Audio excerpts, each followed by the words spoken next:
If you are new to my channel, my name is Pamela Nauta with eXp Realty, and I cover new home developments here in the beautiful state of Colorado.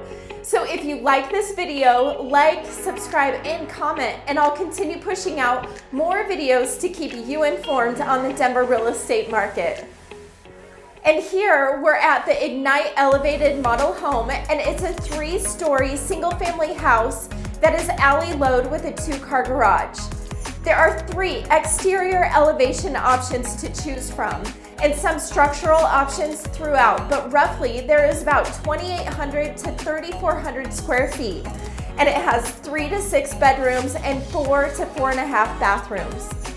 And Epic Homes is anticipating on being able to release more homes at the end of the first quarter. So if you are interested, reach out now and let's start the conversation of building your new home at Painted Prairie. And if you have any questions, please feel free to reach out and like, subscribe, and comment. Enjoy the tour.